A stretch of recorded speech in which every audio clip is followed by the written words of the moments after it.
You are back with another episode of The Tea with Jamie Lee. He's a singer, he's a songwriter, the man that carries Zambak in his pocket.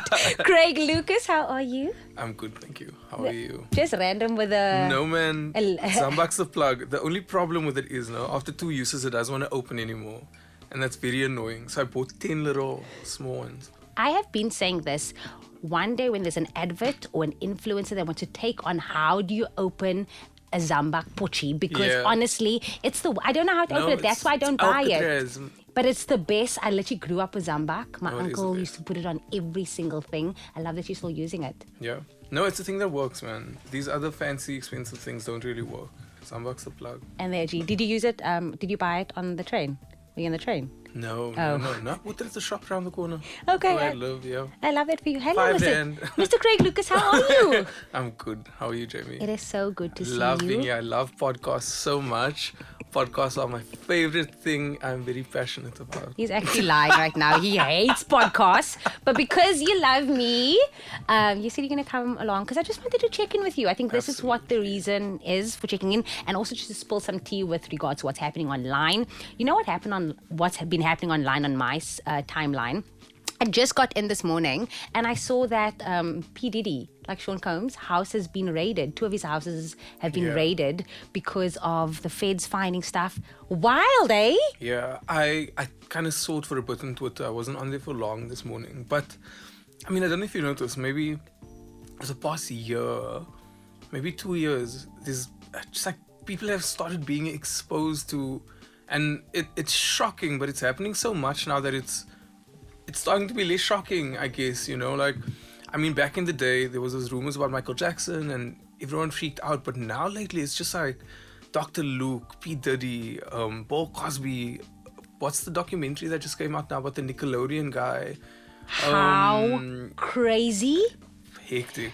And I've been saying, I said at the beginning of this year, we are going to see such a shift in Hollywood and just in the industry as a whole, and people's coming out, people speaking out. They're no longer staying silent with a lot of things, like the documentary, like Cat Williams coming out at the beginning of the year, just sharing everything. That's exactly what we're going to see. But it's just, again, wild to see it all unpack in front of us, and we just like, wait, there's a whole other world and a whole other side to it. Exactly. And I think even apart from the entertainment industry, people, if these types of things had to come out before, no one would believe them and kind of chalk it down to conspiracy theories. But so much of what's happening in the world now and those conspiracy theories kind of proving to be real. And you think how back in the day, you'd make fun of people and say, you're conspiracy theorists, like grow up. And now it's like, oh my word, it's reality for a lot of people. There's a whole other world, like you're saying, and I think it's just that the media has been so successful at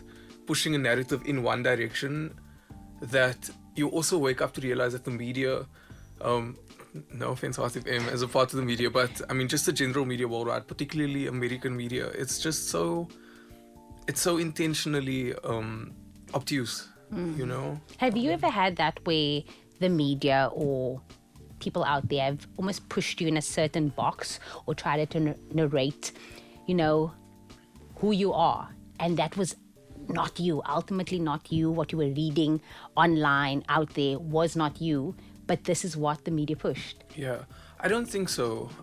I think I'm so open on social media about who I am that almost everything is out there, and the media has only ever written about my music. Actually, I think maybe it's because I've already said everything there is to say. With like my brother's death, obviously they got quite hectic, and to this day we get emails of them pushing for like, we know your brother was an amazing person, please can we write an article? It's like, no, you didn't know him. This is not about him. This is about getting a story. That was very scary. I think I kind of severed ties with lots of media houses, and I don't care that I did, because I'm just like, this is malicious, this is not. And you had to protect your peace and your family's peace at that time. And I don't want to be a part of that, man. So that was kind of tough. And also just with me coming out, was quite funny. Like, I wrote this whole letter, it was so emotional. Why am I laughing? I know, but then the next day, I was driving and there's this like newspaper posters that just said, Craig Lucas, I'm gay. It's like, yo, reductionism. It took such a long time and curated this Listen. email. I'm going to say it with so much. And then Craig Lucas, I'm gay. So I thought that was quite funny. That was funny, and I'm glad that you saw light to it and that it was very eerie, because it can be so difficult to constantly be in the public eye. I wanted to ask you about being vulnerable on social media, because a lot of people struggle with that. I was speaking to Paxton last week, and she said, she actually finds it's better when she's not as vulnerable. She's trying to be a bit more vulnerable and really share about more parts about who she is online, to kind of avoid, what you're speaking about, where people's writing about you and controlling the narrative, because now you're already putting it all out there. Is it difficult for you to be so open and honest about your journey, your struggles? Because you do take us along on that with you. Yeah, I think it's almost a bit of a defense mechanism. Yeah, in the sense that, if I say it, it's already out there, and also just speaking about it, it helps me. It's why I speak about it first and foremost. Getting it out helps me, like I struggle with depression. I've been open about it, and so much of it is in your head that as soon as you verbalize it, it becomes something apart from you. And one of the biggest lessons I guess I learned in therapy was that the depression is not you. You are experiencing depression, but when you're depressed, it feels like it's the totality of who you are. So you get it out, you write it down. Every therapist will probably tell you one of the first things you do, just write it down, and you see it and you're like, okay, this thing is separate from me, actually. So that's me verbalizing and then getting people to respond and share their stories and those conversations. And it might even be easier that they're strangers, So it's almost selfish, firstly, and then I think people appreciate it and it kind of helps them, maybe for the same reason. I certainly appreciate it. I'm sure there's so many people. You have inspired me and so many other people with your walk, and again, just sharing what you have had to go through in this life, but also recently being open and honest about your sober journey. I think that has been one of the biggest reasons why I wanted you on the podcast, because that has been such a wow moment for me, seeing you transition and coming to a space of peace and knowing who you are. And it's been a long time, friend. It has been I'm actually getting goosebumps thinking of it, because when I started out, you were here already, you were in the industry, you had a name already. And I think at that time when I first spoke to you, you were kind of figuring it out, going with the flow, figuring out your sound, figuring out your voice, my purpose, my why, everything. Years later, here you are, unapologetically you, owning it, still have your things that you are struggling with, but you're open about it and you're sharing it and you're taking us again on this journey with you. Tell us about your sober journey.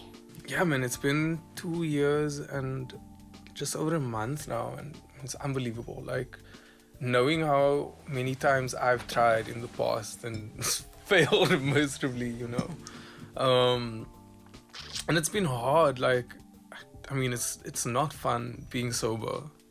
It's boring a lot of the time. Really? I love being sober. Okay. Yeah. Go. Well, yeah. Just like being out, initially I struggled quite a bit, and there are times you just see people have so much fun, and you just want to be able to be that carefree. Because the thing about being sober is you gotta face everything all the time. It's gotten easier now for sure, and I'm able to go out, with my friends, go to the club and have fun. My friends are incredible. The very first time I went out after I decided to go sober, I smelled tequila and I crumbled. I was just like, give it to me. And, they wouldn't let me. And that's happened a couple of times. Just say about 3 weeks ago, I was going to relapse. I thought about doing drugs. And my friends were just like, we will, we'll hurt you, we'll punch you. And they didn't say it as nicely. So they've just been incredible. Even just this weekend past, I was feeling really down, and my brain just immediately goes to wanting to drink, and all I have to do is call up a friend, and say, please come be with me. I just need someone here to sort of protect me from myself. And my friends will always say to me, like, we would drink together and party together, and they didn't ever really see it as an addiction. They were just like, but you seemed okay. And where the problem with drinking came is the reason why I was drinking and doing drugs. And this kind of also came up in therapy, where I wasn't doing it to have fun. There were the occasions I was, but I was doing it to hurt myself intentionally. So when I am depressed, my brain goes to, what is the worst thing I can do, you know? So it's not just getting drunk, it's getting completely drunk. And my brain is like, okay, then we go do drugs. Then after that, unprotected sex. Maybe you should drink and drive. And that's why it was a problem. And once I start with one glass, there's no going back, you know. And that's what was scary. At what point did you come to this realization? Because was it a moment? Was it a day? Was it something where you just sat down and you said, I can't continue to do this because it is not benefiting me. There's nothing coming from this. What was that shift? So I've been trying for long to get sober, and for a lot of the time it was just that I didn't like who I was when I was drunk and when I was on drugs. I didn't like that person. I'd wake up the next day and think I wouldn't like that person if I was hanging out with him, you know. And then I think I started seeing a psychiatrist in 2021 maybe. I might be wrong. Sort of toward the end of the year, been diagnosed with bipolar 2, got on medication, but I was also still drinking and doing drugs. And if I tell you, I had the most fun 3 months of my life, Jamie. Like, it was lit. It was. What did you do? Share that tea. Everything and anything. I was drinking. I was on drugs. I was having sex. It was just a party. You were living your best life. And I then, January, so of the year following, I just got myself into a lot of very dangerous situations. Spoke to my psychiatrist about it. And she's like, then why are you wasting your money on therapy and medication? Was this the time when they almost robbed you or took you with Uber? Is this a different time? No, that was no. That's That was different. but you see, and I'll tell the story because it's crazy to think about that I would. He needs to tell you that story. So you go back and your psychiatrist says, what's the point? What's the point, you know? And so I decided then, okay, I'm going to try this again. The only reason I think I've been able to be successful though was, so that was Jan. I did well. It was March, and then my brother then passed away. And I think that was the moment of, it's going to go either way. To cope, I'm either going to drink and I'm going to kill myself, because the amount of healing I needed to do, or the amount of pain I had to confront. You know, if I was going to drink, it was so much pain that I was going to, you know, have to drink and do drugs more than I ever have, or I'm going to have to face this. And I kept on for my family. Like, they needed me. That person was going to make everything even worse. And that's been the main reason I've held on, because, like I said, I'm not going to be those sober people that are... I've gained, I think, 24 kgs because all I'm doing now is eating cake, as my coping mechanism. Is that you? It's been hard. I can't stop. A lot of the times it isn't fun. I'm bored, I want to go out. I want to feel good and feel confident, and it's gotten better slowly, but sometimes you just want, a quick fix. So, I mean, it's been incredible, and we can talk about all the amazing benefits of it, but it's also been really hard. And I still want to drink. It's only been 2 years. The urges are there, the cravings are there. I love that you're sharing that, because it's not easy. It's certainly, and I just sugarcoated and saying, oh my word, I still love going out, being the sober person, but it is difficult. It is difficult to sometimes have conversations with people that aren't sober, because the first thing they ask you is like, what do you do for fun? So now that you don't drink, what else do you do? And I'm like, oh my word, there's so much out there. You can literally go for walks. I think I got obsessed with wellness. That was my crutch after my decision to stop drinking, was just like, what do I do? And it was around when I got this tattoo at your concert that I also decided I hated that version of myself. I just hated waking up in the morning and people being like, oh my word, you said this or you did that, and I had no recollection. I'm like, that was not me. And they're like, oh my word, it was so fun. But fun for who? Because I wasn't the best version of myself. And so so thank you for inspiring me, and again, so many others, with starting this journey and being open about it. Would you say that is how music has helped you and changed you, and also helped you find more of who you are in the space now that you've been sober? No, I actually think it's the opposite. You were just saying I was always sort of trying to figure things out. And I mean, I think even up until last year, it was so frustrating because I couldn't understand why it never felt, especially on stage, that I was in the right place. I love the music I put out. I'm grateful for it, but I never felt like it was mine. And I was being myself, but not when I was doing music, which was quite strange to me. But it's because so now I'm trying to figure out, okay, but who am I in terms of my music? And Darren, my MD and drummer, every month I'd come to him with a different idea. I was like, I think we should do an Afrikaans album.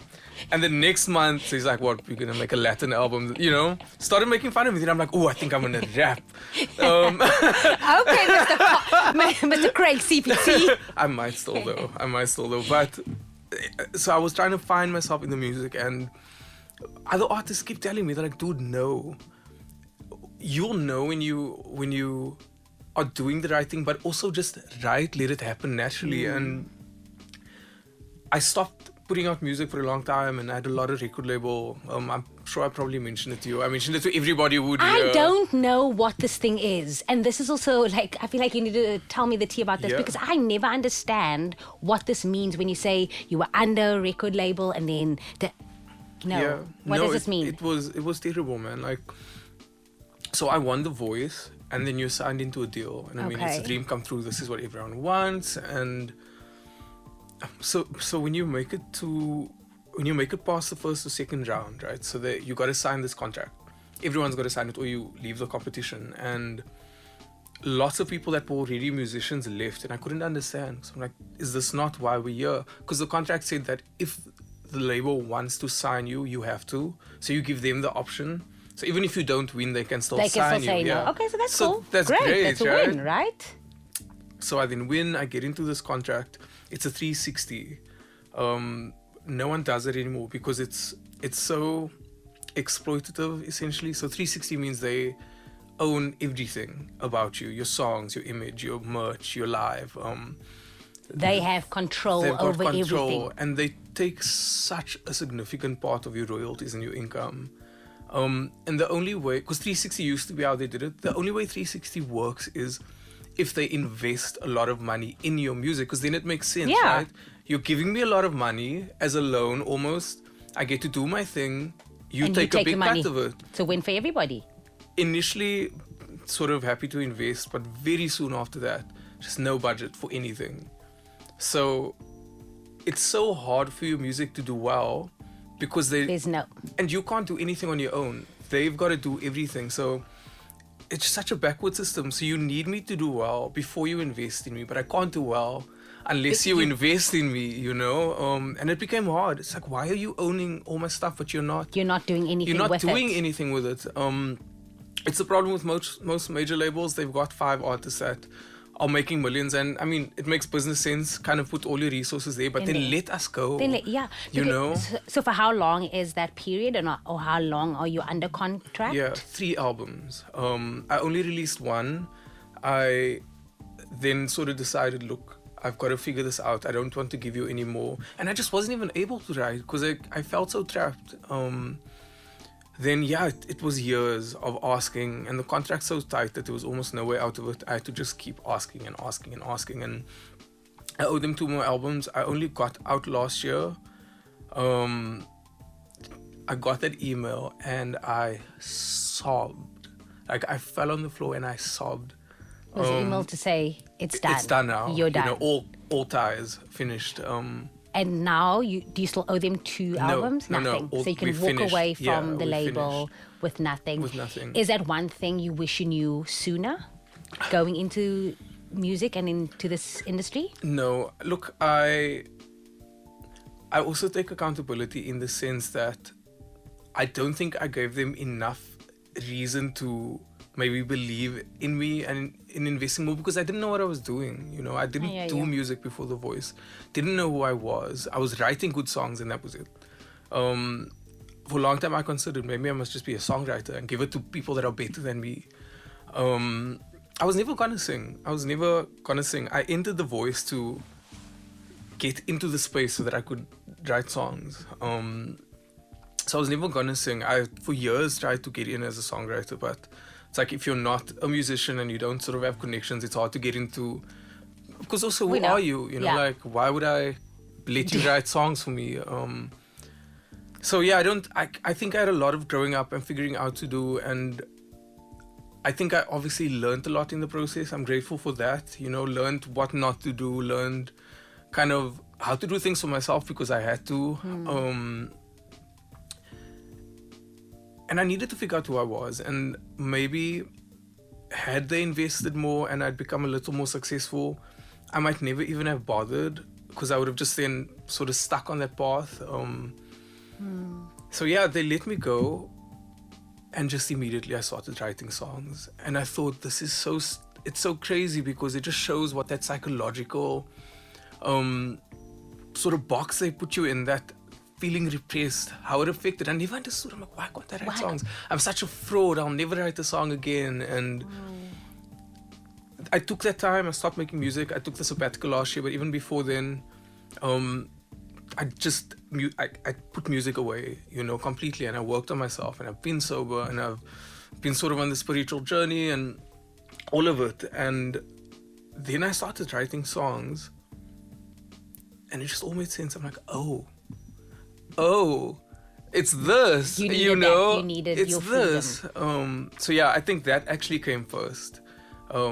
Growing up, sort of, you know, and that was being sober as well. Like I said earlier, you got to confront everything. And do you know the best or the most valuable thing I learned? And this maybe started from when I lost my brother, and then became sober and all of that, and then not getting to make music. I felt like I'd lost everything I loved. And there was a moment where I was just like, who am I? You know, and I realized that this was good because there's this quote I read, I can't remember from where, and it said, perfection isn't reached when there's nothing more to add, but when there's nothing more to take away. Like that's it. I'm none of these things. I wasn't success in music. I wasn't streams. I wasn't money. I wasn't my family. Those things are important. They're great, but they're not who I am. And so in that moment of feeling like I had nothing and being, you know, like, I'm still here. I'm still alive. These things actually mean nothing because everything can go at any moment.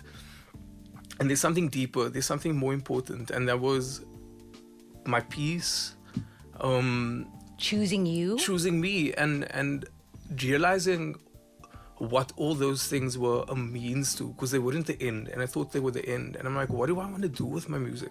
What do I enjoy the most? I enjoy that it puts me into spaces where I can give back. You know, I've made so much connections I would have never made.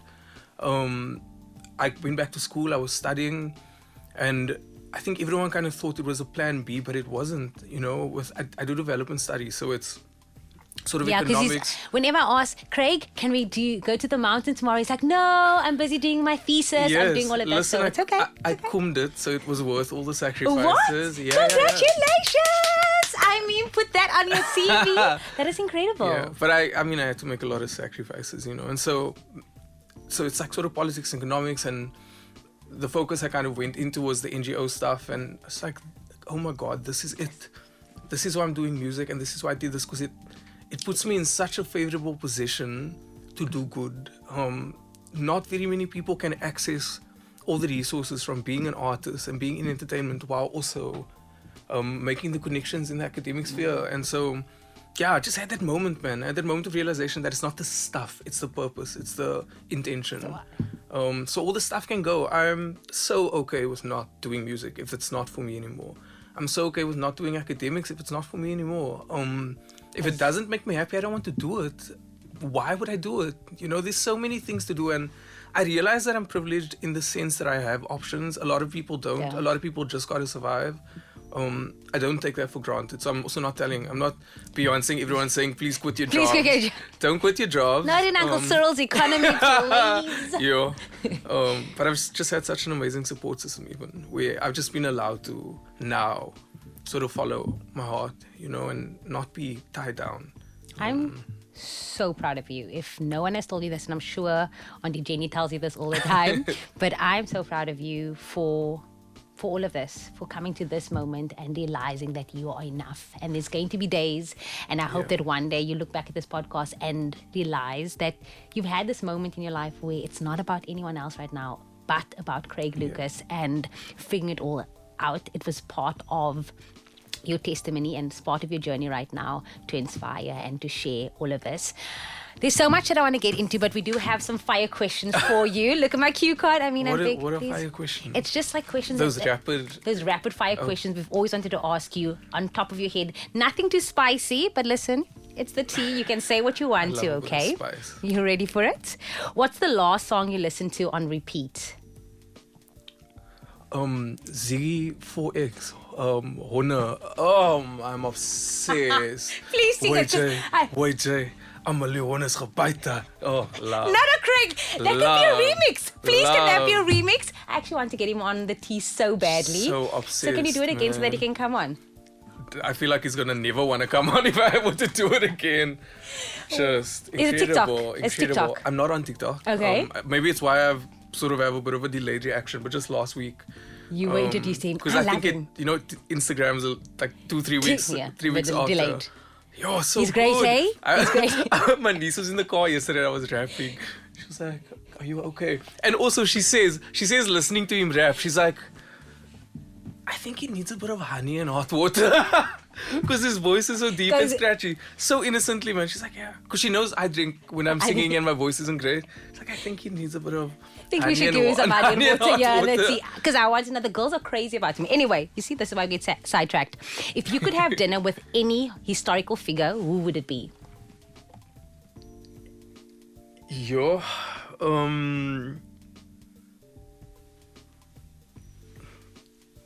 The person's dead already, right? Yeah, I guess. The person's going to stand up by the time you answer. Yeah, I don't think I'd... No. Yeah, I don't think I'd... Because...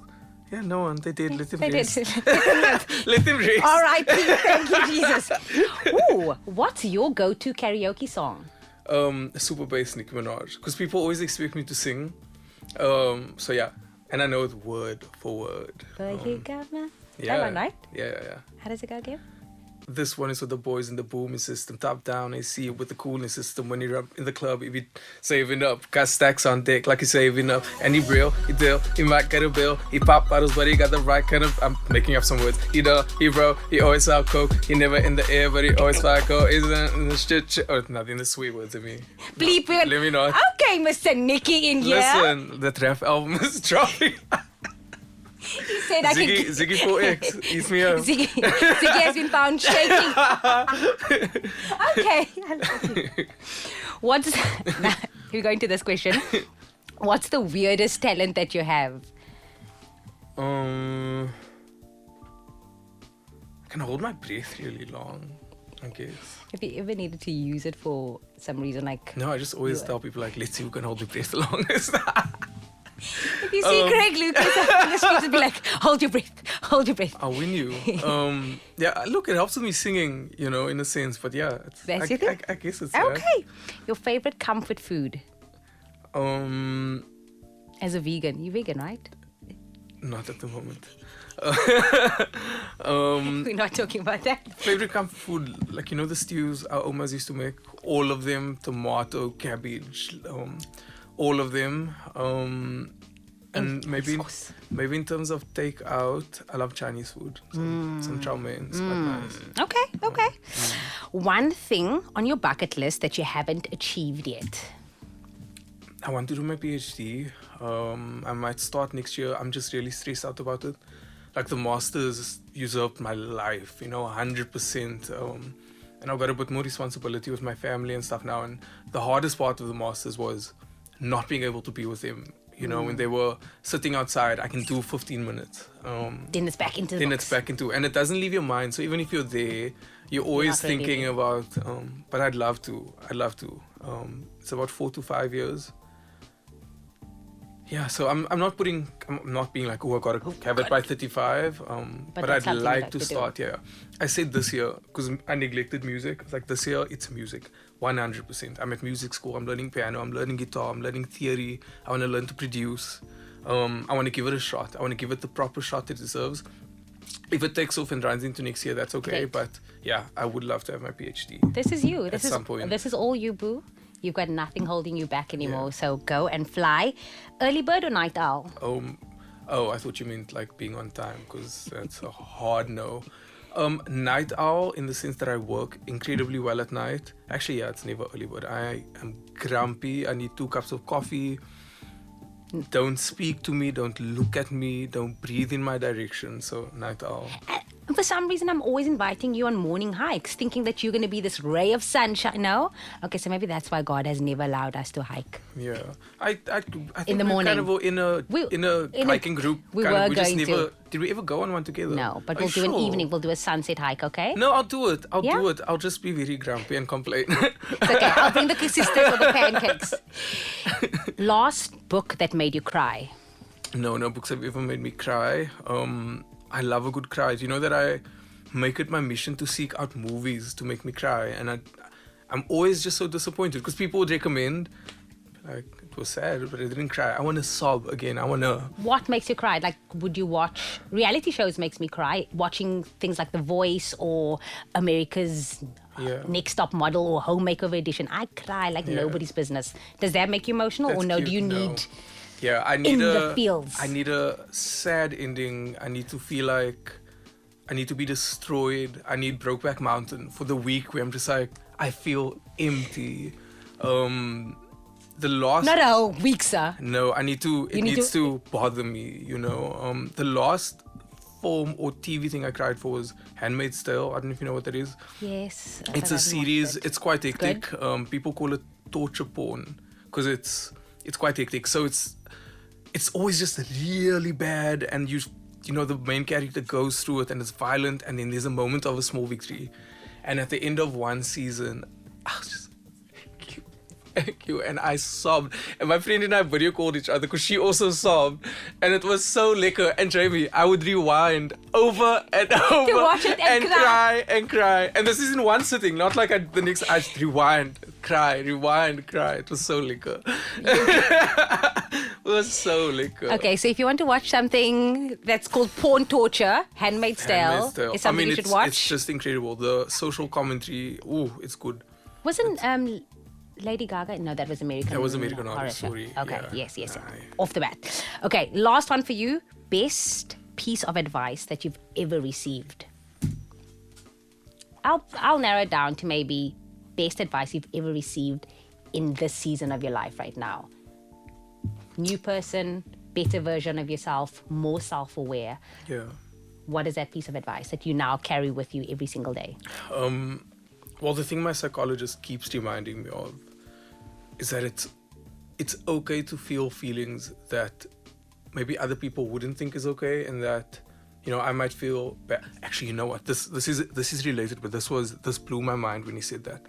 He said we need to disassociate false guilt from real guilt. So a lot of the things I was feeling guilty for I'd not yet done. And you were saying, what do you have to feel guilty for? If you did something bad, that guilt serves a purpose because it teaches you to not do it again.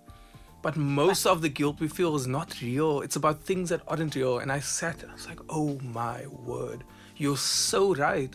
So I'm like, I feel so bad. I was thinking of doing this. Or I feel so bad because I feel like this feeling I have, you know, it's unfair toward the other person. I was like, is it real? Ask yourself, is it real? Is it not? And that's been such a good help because, you know, you fixate on it then. You fixate on this thing you're supposed to do. What is? Yeah, it's like, that's not real guilt. Which then leads into you're allowed to feel anything and everything you want to feel. Obviously, think about how that informs your actions and how you act, but it's okay. Even feelings that aren't necessarily okay, if you felt them, you've already felt them. And so beating yourself up about it, it's very unproductive. I love that. My therapist is the plug. You need to give me. I love him. You need to give me his name because he love sounds him. amazing. I do want to just go back into, again, being under the record, and what is something that you learned in that space that now, if you had to give advice to anybody coming up in the industry that is, facing whether they want to go under a record deal or whether they want to go under a record label? Because again, I didn't know this. I always knew you were open and very vocal about this. And it's sad because a lot of people don't understand that this is the reality. So what piece of advice would you give for anyone out there who is finding themselves at crossroads? Do I go to a label? Do I sell my soul? Yes. What would that be? Yeah. Well, for one, things have changed enough where you don't have to sign a 360. So a lot of artists are doing distribution deals. The split I had with my contract was so insanely unfair, but they could do that because I didn't have a choice. Most artists today, there's no way anyone would sign that. And so a lot of the deals I'm looking at now, they are so different, where I'm like, oh my word, is this it's supposed to be? Is this what it's supposed to be? Yeah. The one guy, that kind of helped me get out of my deal, said, he's like, this is slavery. This is modern day slavery. So there are lots of different types of deals out there. Lots of artists are doing distribution deals.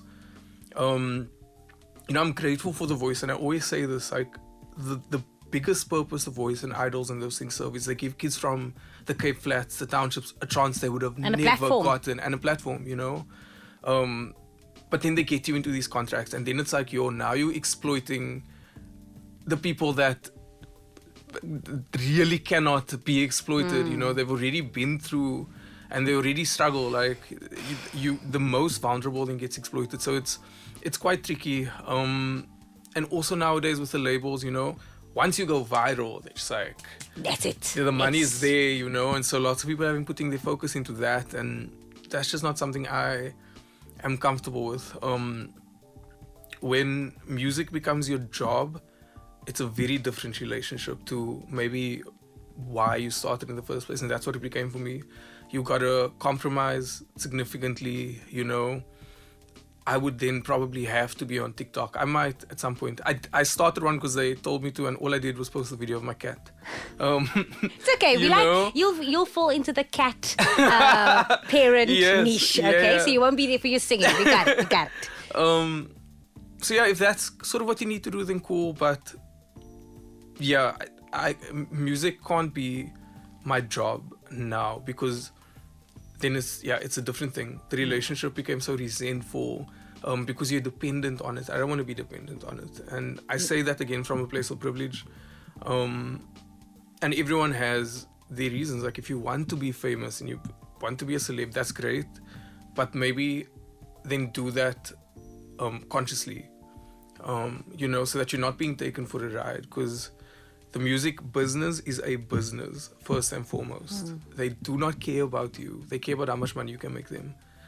We've seen it through the ages with even the biggest of stars, and those contracts, they could never speak out. Even in my contract, I wasn't really allowed to speak out. I don't think the NDA was strong, eh?